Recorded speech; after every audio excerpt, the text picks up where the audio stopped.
Ahoy there, Lorcana fans. Welcome to the first episode of the local lore show, which is something new we're doing. Our inaugural episode. Inaugural episode. I keep forgetting that word. Yeah, we are trying to focus this little show, little podcast, so to speak, on the local community. Specifically, we're hoping for the show, we're going to share some stories, strategies, tips and tricks, not just for playing the game a little bit better, but also how to build community at the local level, which is something that we both have fallen in love with Lorcana for, is that community aspect. So I'm Ian, and this is my wonderful girlfriend, Lindsay. We're going to get right into it. I think that the goal of this show, just to outline it in this first episode, we have done this, hopefully, to help out newer players, casual players, tournament organizers at the local level,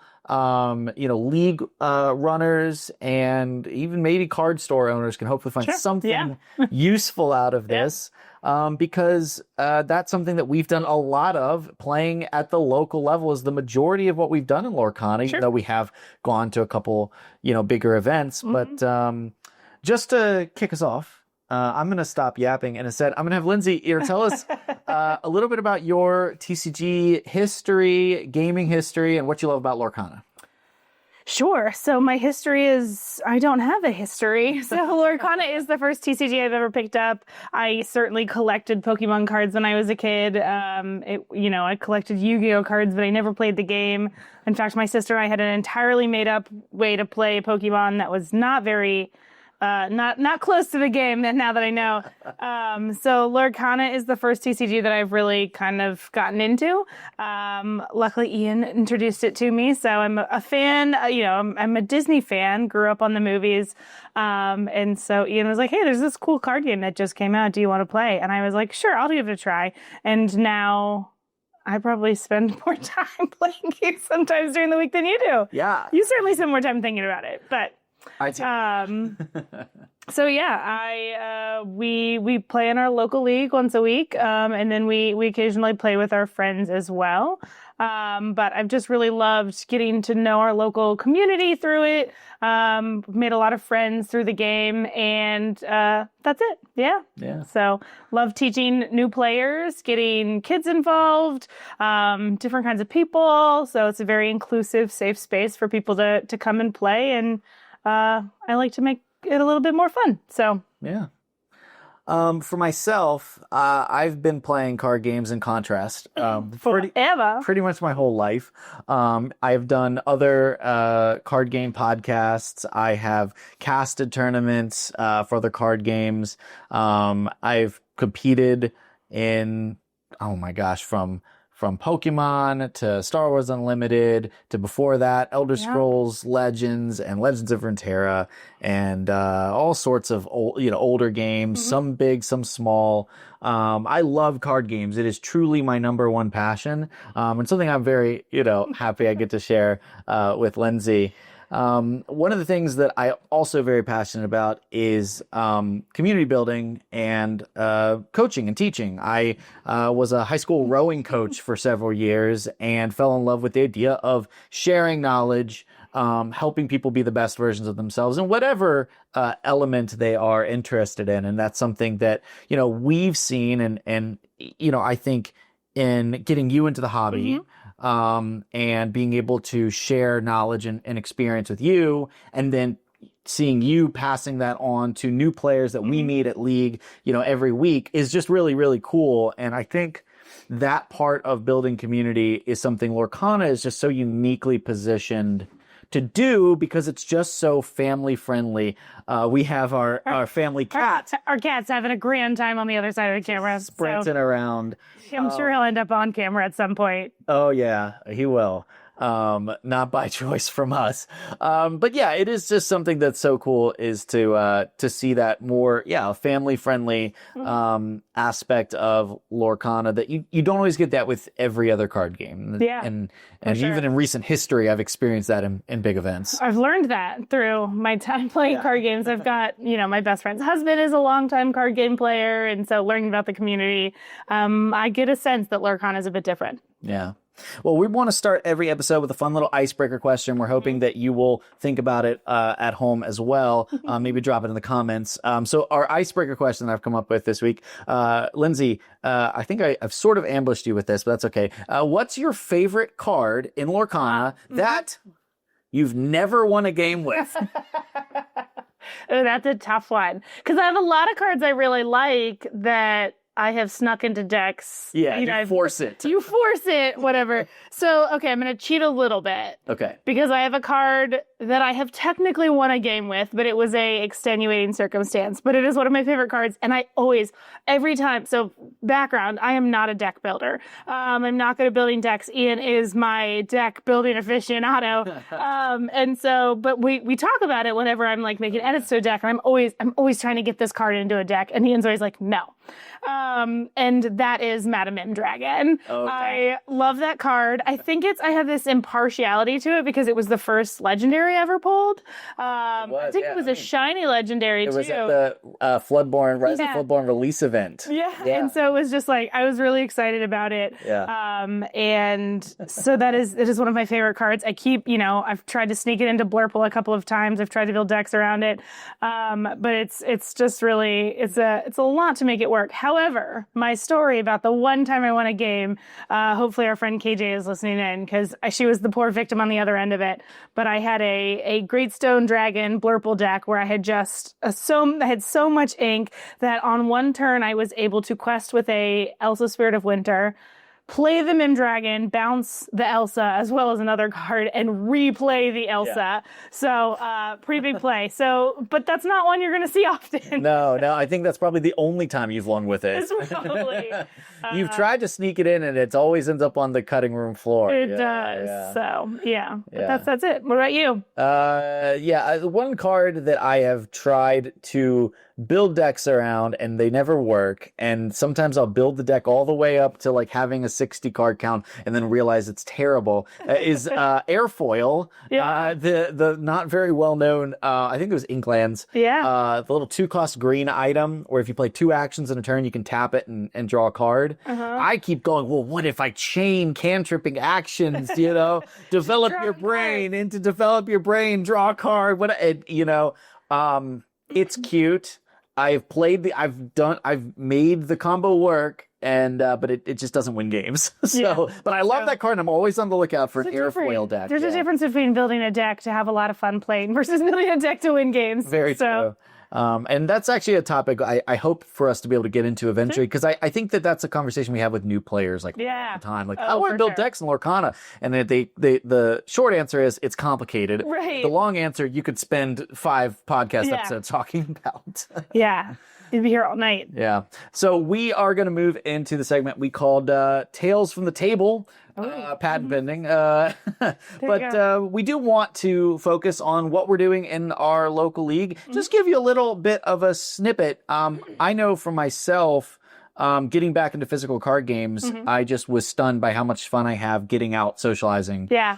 And having that like one-on-one interaction playing people. But it's that championship season. It is. And we've been not as involved as I had hoped, mostly because May is the worst month on the calendar. It sure is. Maybe like rivaling December in terms of busyness. Well, and it's, for context, obviously Ian and I are really active in our local community. And so we typically play. It's always fun to explain to friends who don't have any familiarity with TCGs when you're like, oh no, it's at champ season. So it happens once a quarter. And you're like, it's just every weekend of this entire month. It's not 6 weeks is booked. I'm playing in a tournament. They're like, I don't understand.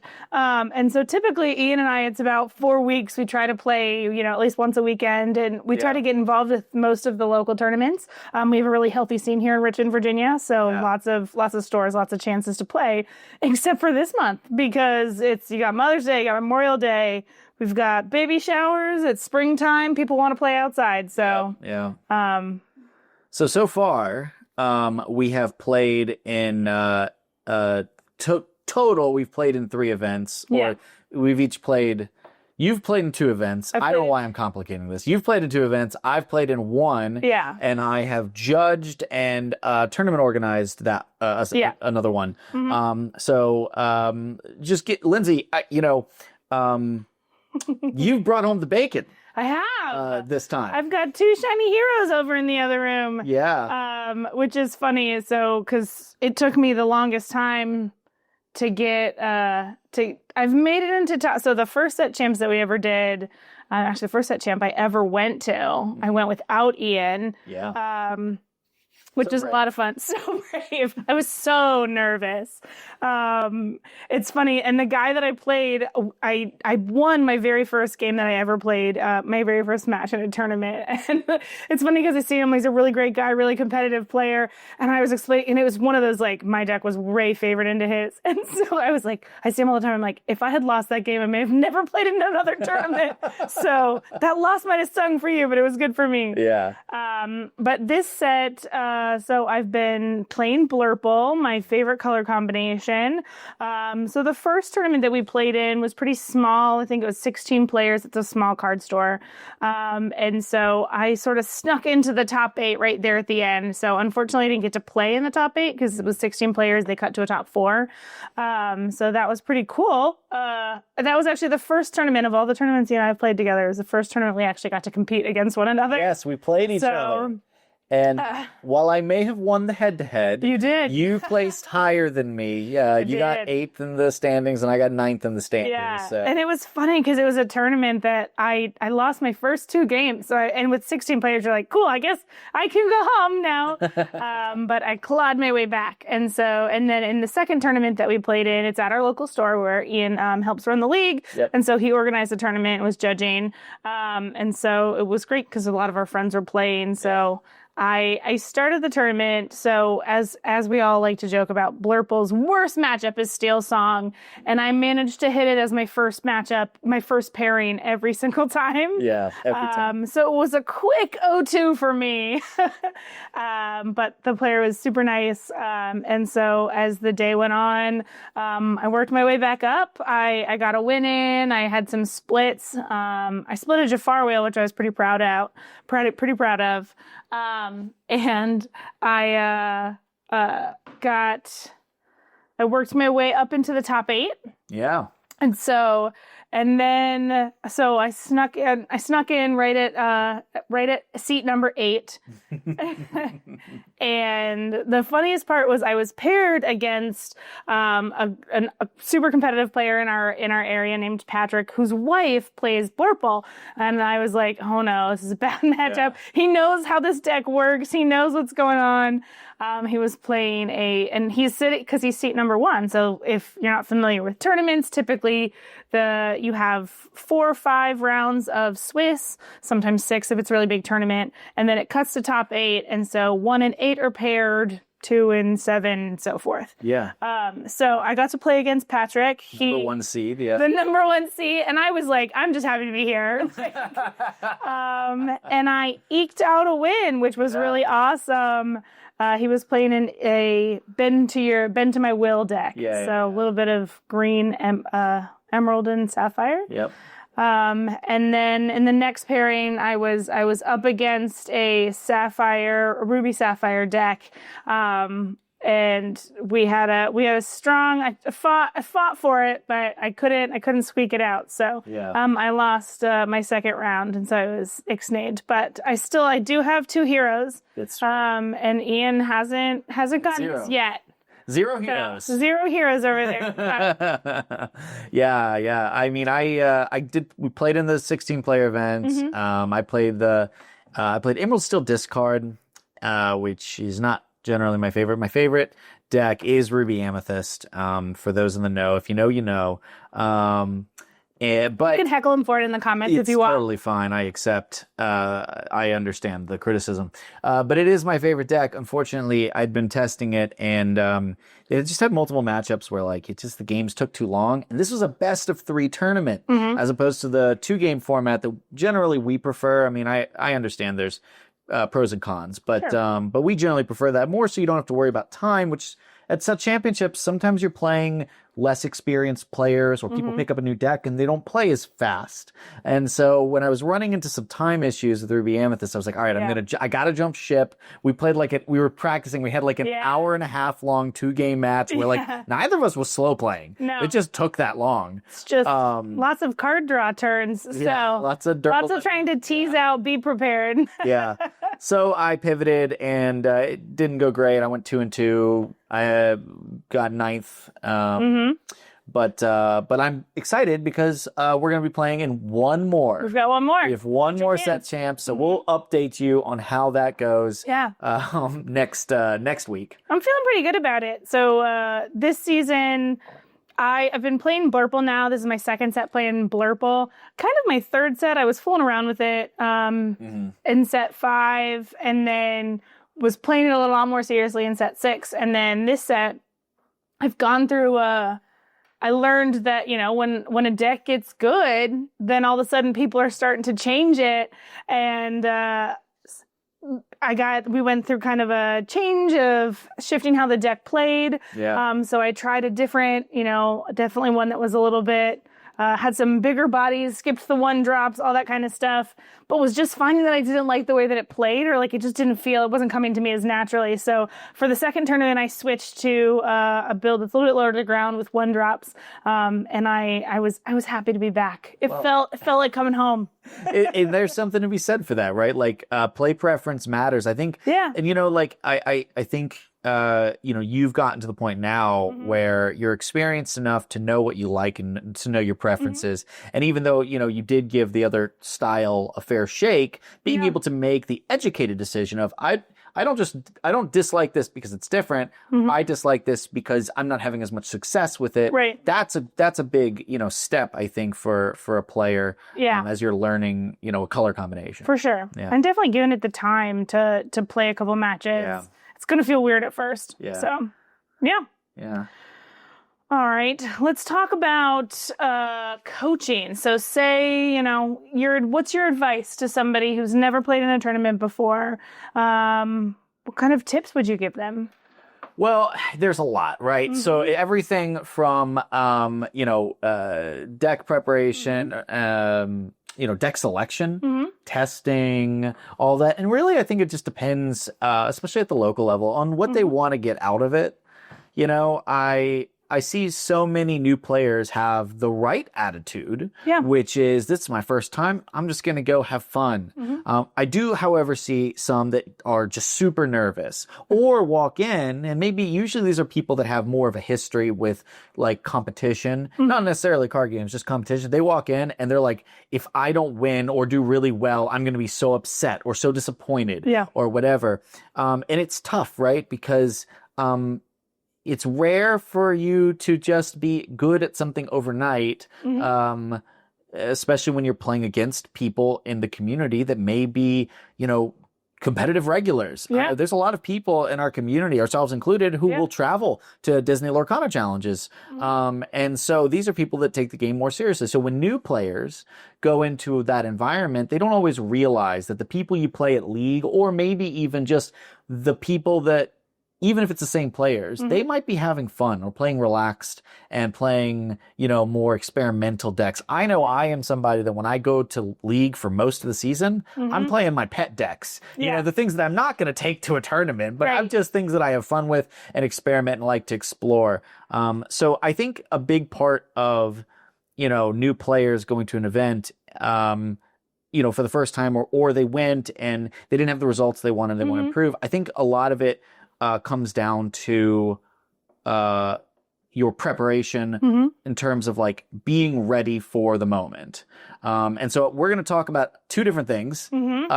Physical preparation for championships for those who truly are new, haven't done this before. And I think it's important to remember, that there's a lot of people every time we go out to set championships, it's always someone, usually more than one person, who's never done it before. Yeah. So hopefully we're catching those people. And sometimes it's a good reminder for players who have been playing for a while, what to do and what not to do. And then we're also going to talk about mental preparation and just managing expectations as a new or casual player. So Lindsay, I know you have a lot of thoughts on what to pack for set champs, as frankly the person who often is doing a lot of the last minute packing. Oh yeah. So when I first, when Ian and I started to go to league, it was like we kind of pack a backpack, you carry all these boxes or whatever. So Ian very thoughtfully gifted me my Lorcana backpack, my Lorcana diaper bag. Yeah, that's what it looks like. That's what it looks we should have like. put that out. Oh yeah. It's great because it's a place to put all of my pins that I get from league. I've got my lore trackers in it, but the inside of the bag, it's specifically made for storing like deck boxes and different things like that. So I take my backpack with me to each of the set champ tournaments that we go to. That's a preference. Some people it's a lot of time in small stores. You've got people around. You're kind of crammed in at tables. So sometimes it's just smart to keep a deck box and your to not have to have a big bag that you're carrying around. Right. But for me, it's one thing is simple. So and you can kind of put it between your feet at the table, and it's usually not in the way. Stick it on the back of a chair sometimes. Yeah. So, but the biggest thing that I really liked. So we have these deck boxes, and there's all kinds of different deck boxes. Lorcana makes some that fit a deck in them. I really like this one because it's got. Move my computer so I can actually open it. This one's got an opening, so I can keep all of my damage dice in there. It fits a lore counter, so if I want to use a paper lore counter, I can stick that right in there. I typically keep a D20 in there for rolling to see who goes first. Mm-hmm. It fits a standard deck of cards, sleeved deck of cards, and it's got a little extra room in there too if you ever need to pack some extra sleeves. I definitely recommend sleeving your deck if you're going to go to a tournament. It's so funny. It's so funny. It's something that we as players just assume, and then you'll get new players, right? And they've never played a card game before, and you have to tell them, "Hey, before I die inside, please sleeve your cards. It'll help you." Yeah, it will help you. And it's obviously. Part of the reason we sleeve our cards is because we put them to use. And if you've ever used cards outside of sleeves, you can tell when they've been used. And marked cards can be a thing that, someone could get mad at. Unlikely at a local set champ. It's been very rare for me as a judge to ever ask someone to change sleeves, but I've done it. Yeah. But if you've got unsleeved cards that you've been shuffling 10 times, there's a chance you caught a corner and shuffled it, and that's the GOAT. So I have insisted that somebody who was new, who came to the tournament, sleeved their deck. Yeah. I have not. And it also makes shuffling easier. Yeah. There's a lot of reasons. If someone spills a drink on the table. Oh yeah. Yes, definitely sleeve your decks. It's worth. A pack of Dragon Shields is going to cost you $13. It's worth it. Yeah. Also, the cards are valuable. So if you're also a collector and you want to preserve those cards longer, it's definitely worth it. So Lorcana's got some fun character sleeves. You can just get some basic flat sleeves too. Always bring extra sleeves because as often as you're you never know. We had a pack of sleeves. They split because you're shuffling them so often. Definitely bring a playmat if you've got one. It's not a requirement, but you're gonna want it. Some stores might have tables that have kind of playmats on them, but you're gonna usually want to bring your own. Yeah, I've seen stores that have, and the reason for a playmat, it's definitely not necessary all the time. It's definitely not mandatory. Sure. But some stores that you'll go to might have tables that have had a drink spilled on them and they're sticky, or they're a rough surface and will scratch the back of your card sleeves and can damage your stuff. So the playmat is just really helpful for making sure that the investment you do make doesn't get ruined and you have to buy new sleeves. So it's really, so like I said before, in set champs, you're often kind of crammed side by side with a bunch of people. And there is something about your playmat is your play area, and people don't typically encroach on that. Yeah. So it just kind of gives you a little spot, protected space to play in. So, definitely, you'll need your lore tracker. That is required. You can use a pen and paper. Yeah, you may if you haven't seen it before. A lot of people, especially at tournaments, big tournaments, and even at set champs, I think there are people who like to write down their lore. You can do it as well. I don't like doing it because I think I would get more distracted trying to write it down than trying to click on my little clicker. But to each their own. Different people. It is one of those things where it can be really helpful to track the okay, I gained 3 here and then 2 here, and then you can work backwards if there's a discrepancy. Sure. And as a judge, I'll default to that usually. As a player, I'm too darn stubborn. I hate picking up and putting down pencils and pens constantly. I think as long as you're, this is me getting into competitive mode for a second. I think as long as you're making sure your lore is right, and when if your opponent's writing it down, you can just look at theirs and make sure theirs is right and agree on it. I have played an entire DLC with not writing a single thing down and never had a problem. Same. Never once, because then if your opponent misses something, you'd be like, hey, can you get that goat trigger? Yeah. Thanks, man. Great. And they were, oh yeah, so sorry, I missed it, right? So I not necessary. All the top players will tell you should write everything down. You can listen to them. It's fine. But I think that as long as you just do what you feel comfortable with. Do what you feel comfortable with, especially at a set champ where it is more casual. And if you're a new player, you want it, whatever's going to be comfortable for you, because that's the key, right? Like you're going into an unfamiliar territory in this imaginary scenario we've laid out. And so do everything that you can do to be comfortable.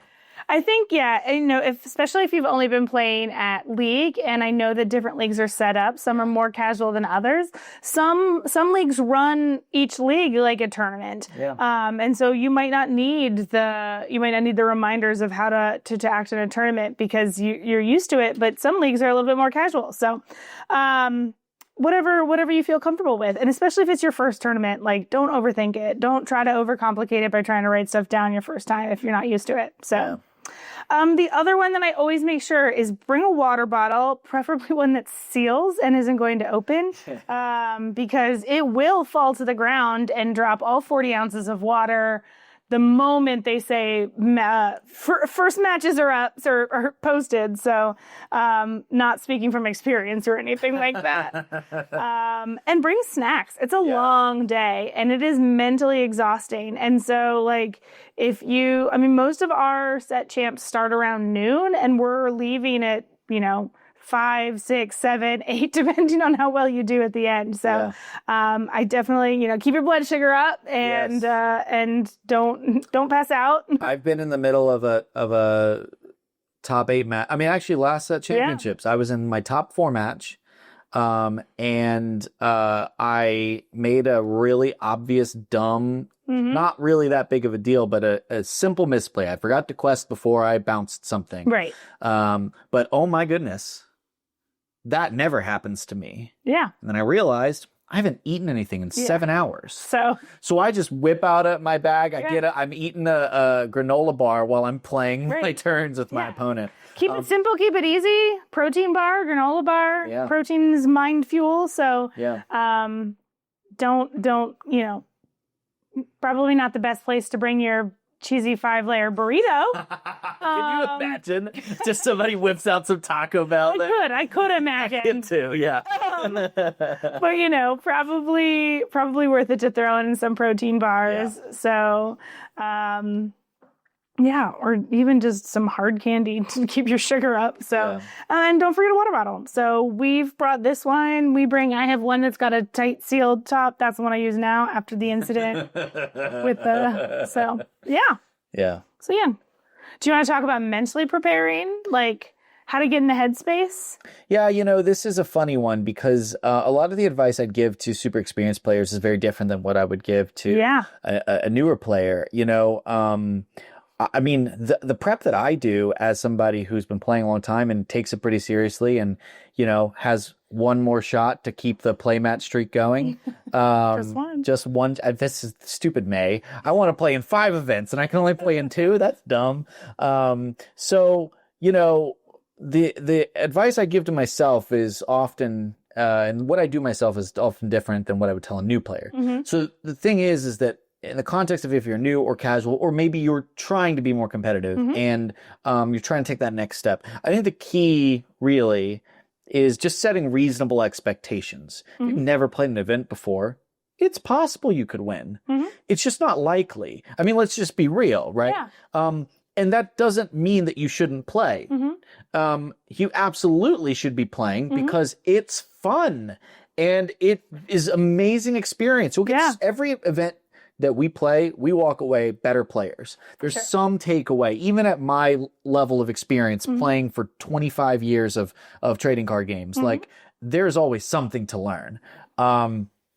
So I think that for new players, I think the big thing is saying, yeah, I may go into this tournament and I may not do well from a result standpoint, but what am I trying to do from a growth standpoint, right?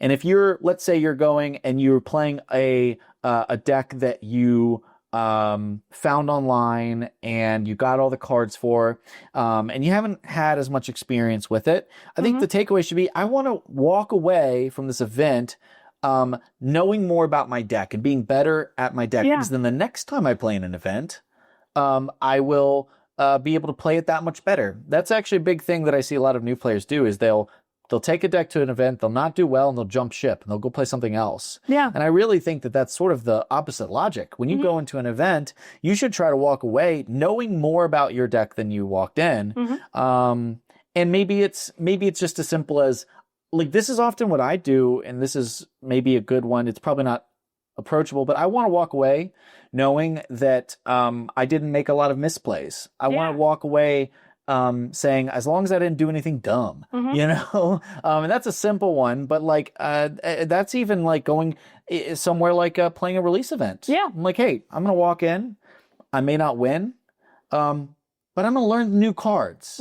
You know, I'm going to get a feel for what some of these new cards are like. I just think that, like, focusing entirely on the win-loss record, even at the highest level of play, is just not always you're not setting yourself up for mental success. Yeah. Always. I think another thing is, like, the socialization component is huge. That's why we play physical card games. Right. That's why you build a community, right? There are plenty of ways, if you want to play a card game alone in a closet with all the lights off. On a computer. You totally can. Right. And I've done that back, you know, I mean, you get enough pandemic experience. Like, I don't want to play digital card games anymore. Yeah. Right. So I think a big thing of this is take the time to socialize. Don't get so in your head or so worried or stressed. I see so many new players. They're so anxious about their next, but I've seen people literally like shaking between rounds. They're so nervous.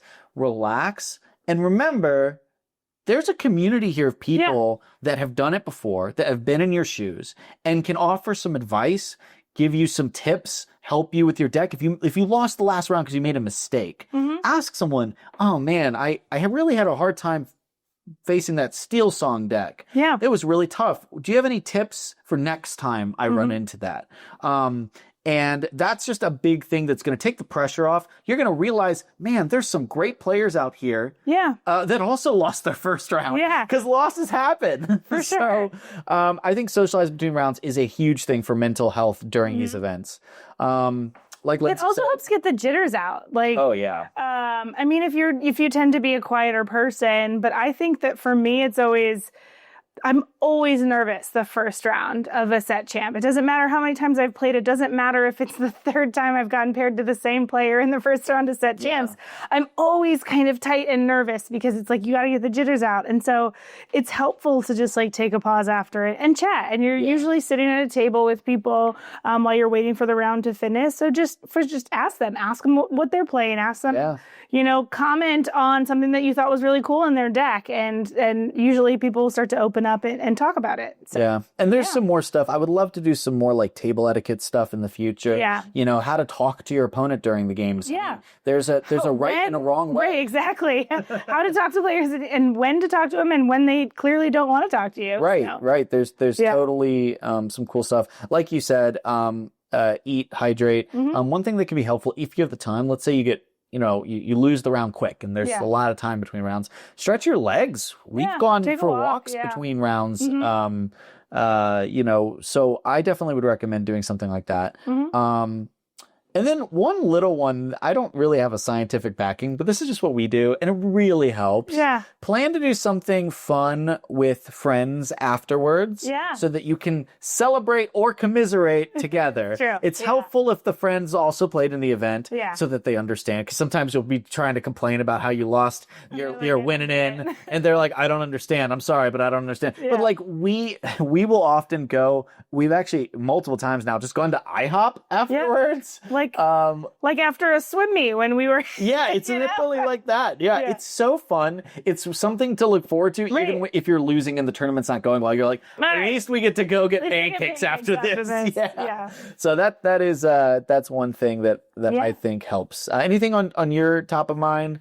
I was just thinking, like, especially if you're a new player, the tournament format can be intimidating at first, especially because you could see a mix of people who are less experienced, like you might be, or you could have people that have been doing this for years and years and years. And so they're really intense, they play really fast or whatever. And so, like, just remember that, like, it's your game too, and you can play at whatever speed. Don't feel pressured to play too fast. I mean, obviously you're up against a timer, but, like, you know, take a deep breath, do your turn. Like, as long as you're not intentionally delaying a game, like, you're fine. Somebody can't get mad at that. And ask questions if you're confused. Call a judge over. You know? Yeah, don't. I was so we played at the Atlanta Disney Lorcana Challenge, the very first one, and it was my first tournament ever at that scale. And I'd only played in one set champ season, and I only played in a couple of tournaments. So it was a very big, overwhelming. And the thing that I was the most afraid of happening was having someone call a judge on me. And then the only time a judge got called on me is when I called it on myself because I made a silly mistake. And judges are not that scary. They're not. They typically are there to help you. And if your opponent's doing something you don't like, you can call a judge over. And that's what they're there for. So, don't be afraid of a judge. Don't be afraid to call one over if something feels weird, if something, you know, like... And in set champs... Or if you didn't have a question. Yeah, and honestly, in set champs too, like, if there's maybe not a judge or just somebody organizing the event, it's okay to, like, ask someone else in the room. Yeah. Like a third party. So if there's no judge or something, and I've seen this happen, like, it's okay, like, hey, we're not sure about this. Like, look over, and if there's somebody that you know is very experienced, honestly, whoever's at table 1 and 2 after a couple rounds, right? Check in with them. Yeah. Hey, how does this work? Yep. Because you know, and sometimes your opponent doesn't know either, but they're sometimes people are too scared to admit that they don't know what's happening or what's going on. It's okay to call someone that over. Can be confusing. Yeah, it's okay to call someone over and ask which event happens in the bag in which order. Yeah. Yeah. I think when you let it go a card with vanish, does it go to the inkwell? Does it get banished? It's very confusing. So there are some interesting interactions in Lorcana, so it's okay to have questions. You might run into unique interactions that you haven't seen before. So. And the whole point of these local events is hopefully they are opportunities for the community to get to know each other. Yeah. And to build that, you know, resource for new players to get in and have a welcoming environment of knowledgeable people that can help them fall in love with Lorcana. So, I mean, hopefully, and set champs are that, like, first step past the league participant, you know? I think that's pretty much everything we want to talk about. There's so much more we could be talking about. We do plan to have this coaching segment. We're calling it Coaching Corner. Yeah. It's not really about individual coaching. It's more suggestions, tips. We might get into some strategy stuff eventually, you know, but I do want to kind of get through the stuff that is, you know, newer player focused with the, you know, opportunity for some experienced players. You know, it's easy to forget some of the fundamentals. For sure. And so we'll kind of get into that. I think we're planning to do some deck building suggestions now that we're going to be getting into the next set, which actually is going to lead us into our lore drop section. This is our news section. Lore drop for news. Yeah, and so Reign of Jafar has been fully previewed at this point. If you want to remain spoiler free, I would skip ahead fast forward for 5-10 minutes. Yeah. We're not going to do any sort of card evals. If you are interested in that, we will probably do like a legendary tier list on the YouTube channel. That's Camp Quest.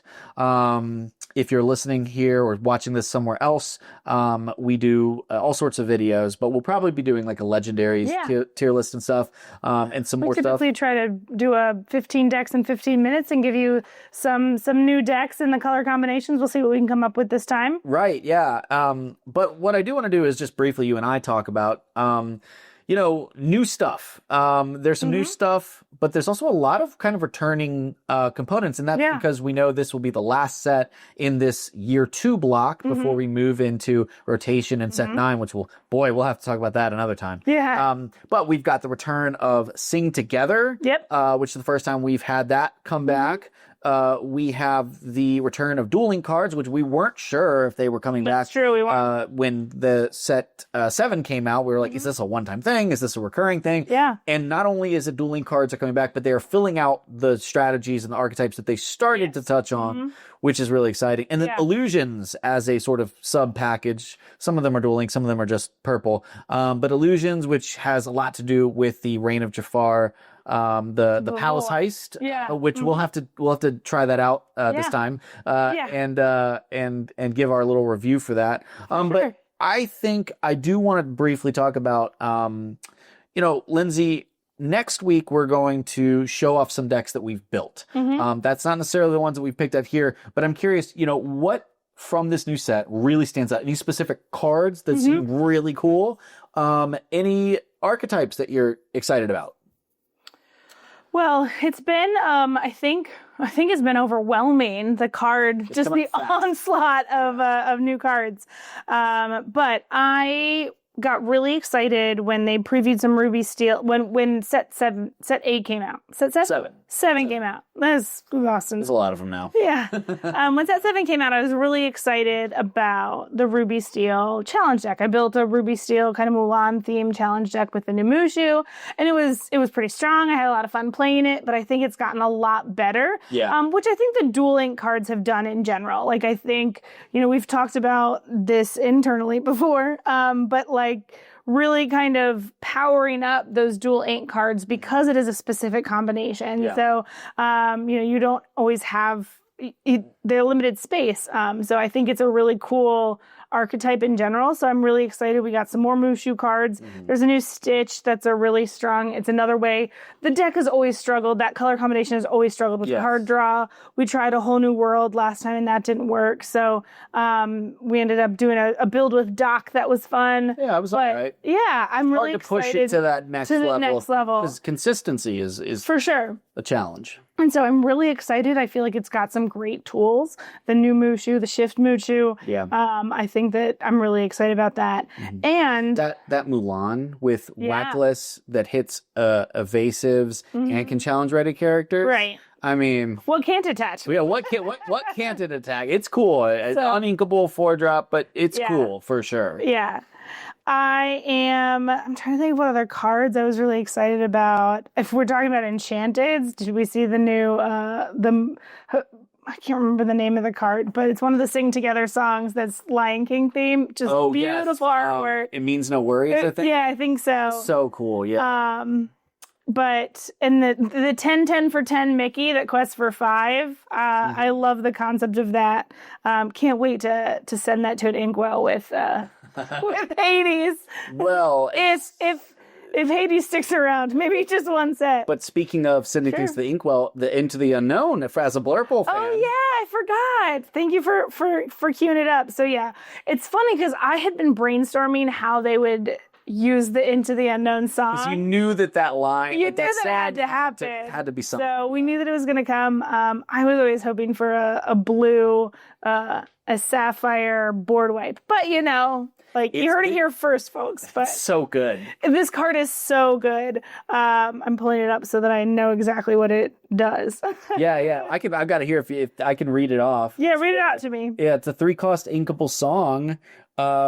That puts chosen exerted character into their player's inkwell face down exerted. So you can ramp yourself if you want. So if you miss Tipo or Sail as a Blurple player, if you miss your ramp, you can always re-ramp later. Yeah. But also, obviously, it's a slightly more conditional Let It Go. But it comes at such a better price point. Such a great time. And with now the deck that I'm running right now has the popsicle bell line, so being able to sing that on turn 2 is pretty cool. You can she can sing it on herself and ramp herself. Exactly. That's great too. That's pretty darn cool. The other one is the Stitch, the Sapphire Stitch that people have been talking about. When you play this character, each opponent puts the top card of their deck into their Inkwell face down. Yeah. And at the start of your turn, this card is in your discard. It's just really cool. The legendary Stitch comes in for free.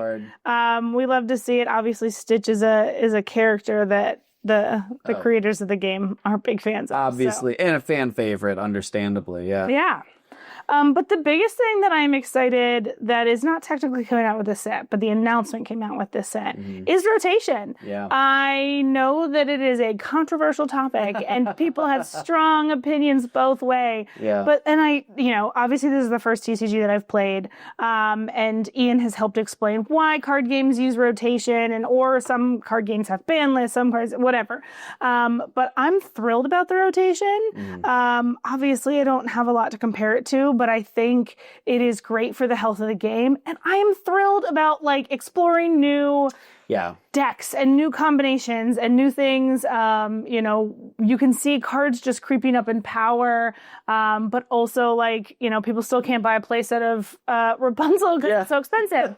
And so I know that, I think that the creators of the game have been very open about building this plane as they're flying it, and I'm thrilled to see rotation and can't wait to see what the community turns out as far as what the next meta is going to look like. So and I mean rotation's one, and I think as we get closer to Fabled, we'll definitely do a deep dive on rotation, what to expect, things that we think will do well or things that will fall off. I think the main thing I'm excited for is just to some of the old archetypes that we've been playing for 2 years almost are finally going to get pushed out in favor of some new stuff. Yeah. So purely from a refreshing experience, I think I'm really excited for it. And I am hopeful that they will reprint some cards. I think Rapunzel will be a great one to reprint, but even if it doesn't, I think that there's just such a great opportunity now to for the devs as well to reevaluate, well, what kind of experience do we want to make?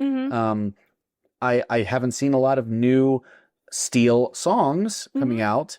A lot of the reason because Steel song as an archetype, the Amber Steel song deck has become so powerful for so long, every single set, and it's just super consistent. So I think we may see that sort of fade, and maybe Amber Steel I think has plenty of tools to do really well, but maybe the Ariel and the Cindy seem the stuff they can kind of push away, and maybe the same will be for Be Prepared and maybe for so I think that is exciting.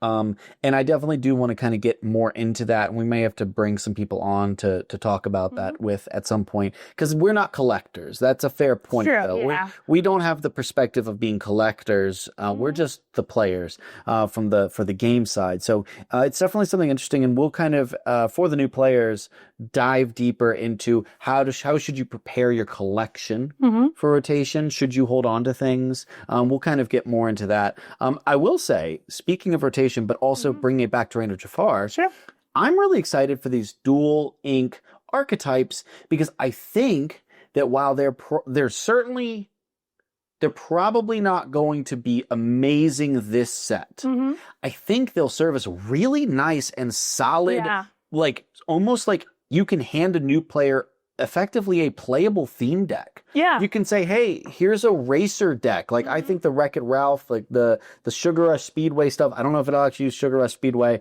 but I've been messing with it. But hey, here you go. Here's a racers deck. They synergize all with each other. It's obvious what to do, and it feels cool because it's on a theme. Yeah. And when rotation happens, it's much more likely that they will be a little bit more on par with the competitive scene and what a competitive player might take to League. It'll be easier for people to onboard into the game with budget-friendly decks. And I think that the same can be said of most of the dual link combinations, especially things that are pretty self-contained. The Puppies deck, maybe. Yeah, for sure. That's getting some more stuff. So that's really exciting to me. I'm excited from a more tinkery deck building side about the Ruby Emerald. I've been lovingly trying to make Ruby Emerald work for mini sets. It's not good. I'll never take it to a tournament. It's certainly fun at but least. It's really fun. I loved the Wonderland ping stuff, so I'm excited to see that they added some more ways to spread damage onto people's boards a little more proactively than the Queen of Hearts that they printed last set. So that's really exciting for me personally. And then I think the card that might be the best card in the set, or one of them, is Down in New Orleans, which I'm just, I don't know why, but it tickles me. I just like I like the look of the card. I like just imagine I'm going to sing Down in New Orleans, you know? I don't know. I like it. But my goodness, being able to sing a card that lets you dig through the top of your deck and play for free. And play a 6 cost or cheaper for free, whatever you find. It can be a location, item, whatever. That's got to be a card that sees play. And I'm very excited because I'm hopeful, fingers crossed, that the Amber Sapphire can use that really effectively because obviously Amber has lots of Singer 6s. Prince Naveen can come in and sing it right away. I just think that's just screaming for a deck to finally make Amber Sapphire maybe. We'll see if it's relevant at the highest level, but certainly a combo powerful enough to be played at the league level. Think of the things you're getting for free there. You play Prince Naveen, make Duckman, sing it for free, get another free card. You go Prince Naveen into Down in New Orleans, into Prince Naveen. Just chain it. That would be funny. Make Duckman. Get a 6-drop Gaston. For sure. Or, look at 3 more cards, draw another one. Exactly. So could be really cool there. I'm very excited about that. Reign of Jafar will be coming out on the 30th. So we're going to be playing in a release event on that Friday night, cracking packs, having a good time. Cannot wait for that. Again, next week, some things that we want to highlight as we wrap up here. We'll continue to be giving you highlights of our own league experience because I think that's really important to be able to, shout out, our friends at League and our experiences there. We'll be playing in a set champ, so that'll be exciting. In the future, we'll hopefully get, to shout out some listener questions. So if you have any questions for us or topics you'd like us to cover, especially if you're a new player or somebody who knows a lot of new players and knows some things that they having a hard time with, drop them in the comments, let us know. And then we'll be doing a regular coaching tip. So expect for us to talk about a little bit about deck building next week because we'll also be showing a few of our sample too early deck lists for Reign of Jafar. So that's it. Thank you all so much for watching. You can find us. We're going to put these up on podcast channels, so Spotify and stuff like that. But you can also find us mostly on YouTube, on Camp Quest. And we will add more socials in the future and let you know when that happens. Sure. Yeah. So thank you all so much for watching, and we'll catch you on the next one.